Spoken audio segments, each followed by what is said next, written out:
Eventually, Lord Ulrich's cloudy eye regained some sight again, thanks to his daughter's treatment. The High Lord Lightstone bonded with Ulrich as they worked together with their warriors to rebuild the pillaged town. The people of the small city welcomed both their former citizens and the hayfields with open arms. After all, the city had not thrived under the Raven's rule. For the first time in centuries, the city folk of Ravenswood felt comfortable trading openly without fear of having their goods stolen from them, and the lands began to thrive. They decided to make themselves at home in their enemies' old quarters. The stone palace boasted a large great hall where they feasted together with their new subjects and with House Lightstone. Dozens of high-ranking officials, warriors, and nobles were interviewed, as was Duke Godricson himself. After an exhaustive search, the investigators confirmed that the Duke had nothing to do with the House Raven's betrayal. But when they publicly announced this to the common folk, they were met with skepticism. So, although Duke Godricson had nothing to fear as far as retribution from the king, his own subjects kept him subdued for many weeks, leaving him afraid to leave the safety of his walls in case a fanatic wished to do him harm. As a result, all members of the Duke's family, including Roderick, were forced to keep a low profile, so nothing more was said or done about Sir Ian's public appearances with Lady Amelia Hayfield. After a while, the High Lord Lightstone and Lady Cecilia left Dunshshire and returned to their compound in Godricson. After Lady Cecilia's curse was cured, they had all wished to stay with the Hayfields longer, but they were afraid of attracting too much attention from the Duke, and knew the best course of action would be to return home. Once the town of Dunshshire was rebuilt, and the humble Hayfield manor was fully refurbished, Nathan and his family moved out of their new small palace in Ravenwood and went back home.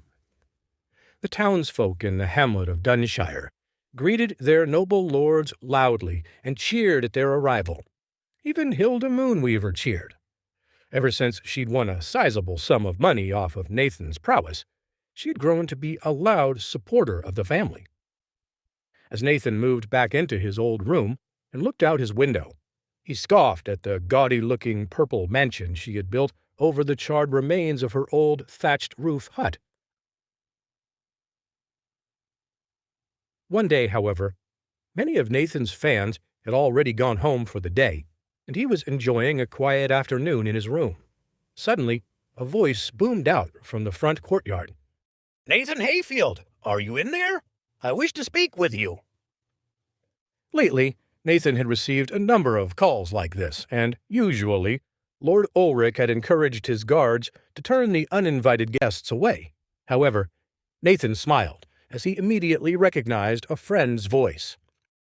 Nathan rushed down the steps from his room and found Hagar Haraldson out by the front door, arguing with one of his guards. Nathan smiled at the guards as he walked past him. "It's all right. This one here I already know well. Hagar's my friend. It's good to see you."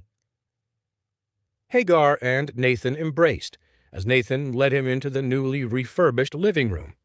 Hagar chuckled at a corner of the room, where a painter was adding the great battle against House Raven to the Hayfield family tapestry.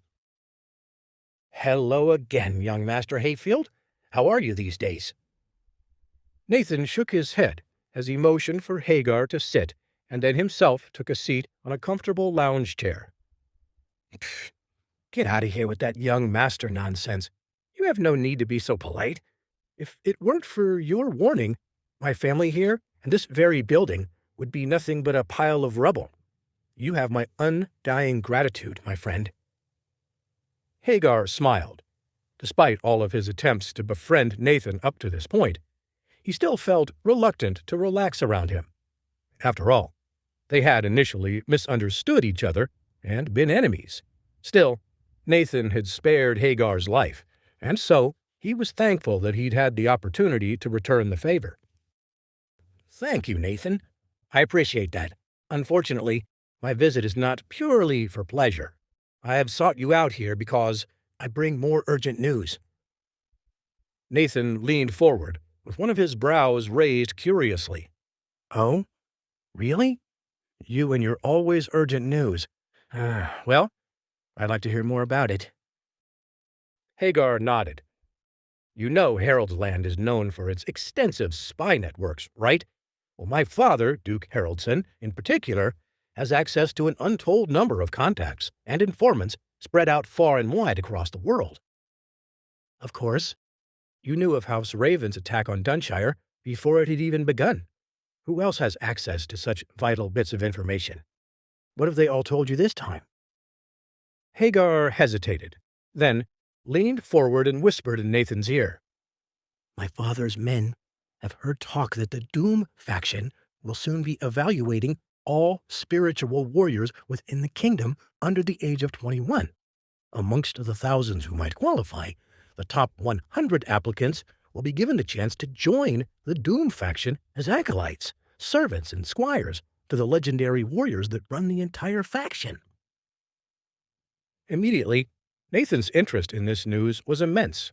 After all, Deputy Officer Kane had told him that the only way for him to access the Doom faction library was if he became a member of the faction himself. Only then could he ask the scholars there about the mysterious symbol left at his dead mother's crime scene and gain another clue as to who was really behind his mother's murder. Nathan scratched his head and tried his best to subdue his excitement. How interesting. Tell me more about this, Hagar. Such an opportunity doesn't come around often, does it? Hagar nodded.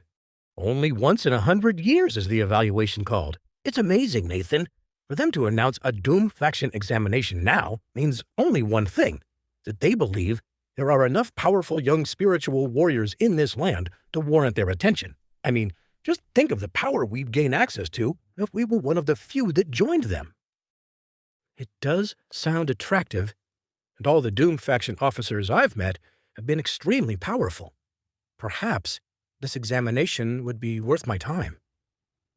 Just don't expect it to be as easy as the last one, Nathan. The Doom faction's power is far above that of a single kingdom, and the Doom faction rules so many other nations, it's hard to keep track of it all. Just think of it. Even the king would have to bow before us if we had the strength to join them.